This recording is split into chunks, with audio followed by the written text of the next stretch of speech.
Now, it's an age-old debate. On one hand, pro-life activists claiming that they are fighting for the rights of the unborn child, and on the other, pro-choice advocates who maintain that it is ultimately a woman's choice to carry a pregnancy or not.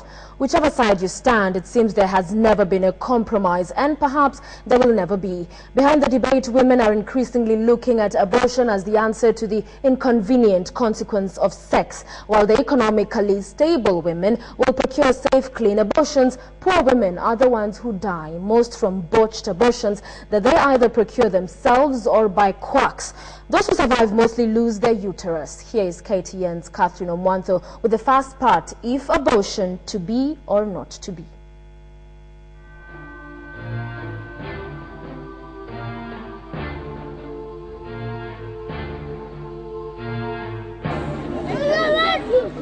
The first part of our series takes us to Korogosho, an informal settlement that has earned a bad reputation for secret and deadly abortions.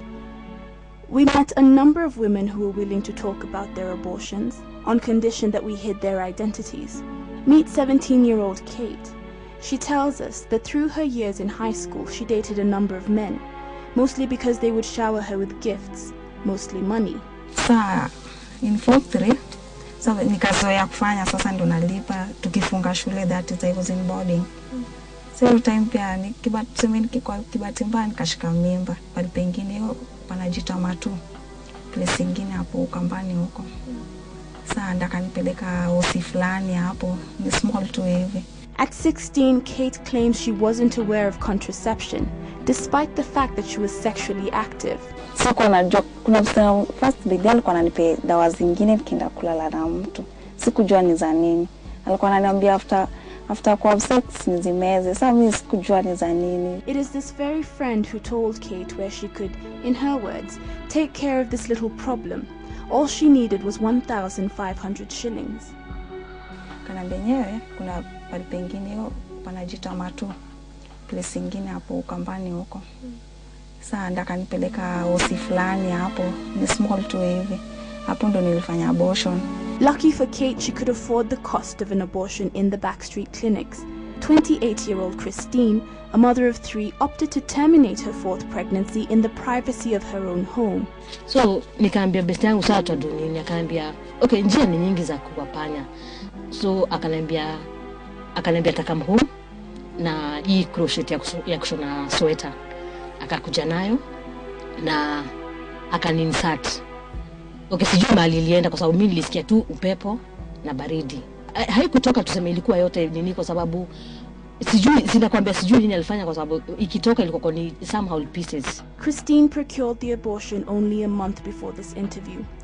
She fears the experience may have earned her an infection, but she says she doesn't have the money to go to hospital and make sure.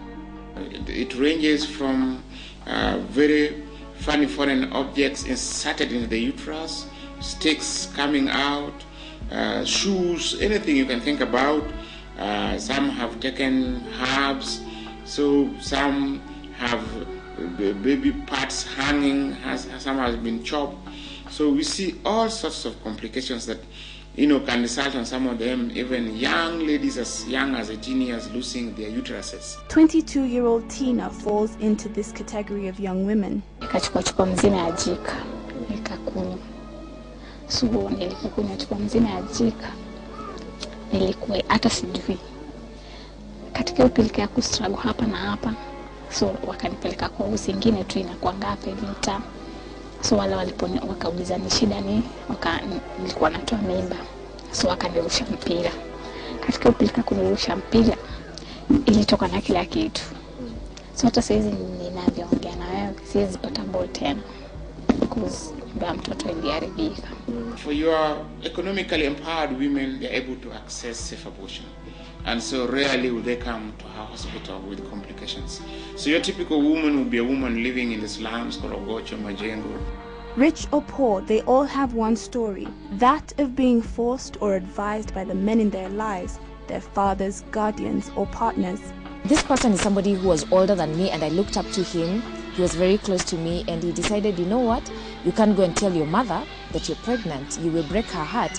So we are going to find another solution. And I was wondering what. and he just tells me, you're going to have an abortion. Research by Synovet suggests that 69% of Kenyans are against abortion, and only 9% think it should be legalized. However, behind the percentages, 300,000 women undertake abortions every year. But even those who survive must then deal with what doctors call a post-abortion depression that can be destructive and lead them to another abortion. Many post-abortive women will engage in sexual activity to cure that pain, with another risk of getting pregnant, and then they get pregnant and abort, and then it becomes a cycle to them. Every year, at least 20,000 women will suffer from botched abortions, and they'll be brought to the Kenyatta National Hospital and other public hospitals as emergency cases. Interestingly, even after their treatment, they're never arrested. Join me in the second part of our series tomorrow as we look at the legal ambiguities of abortion. I'm Catherine Omwando in Nairobi.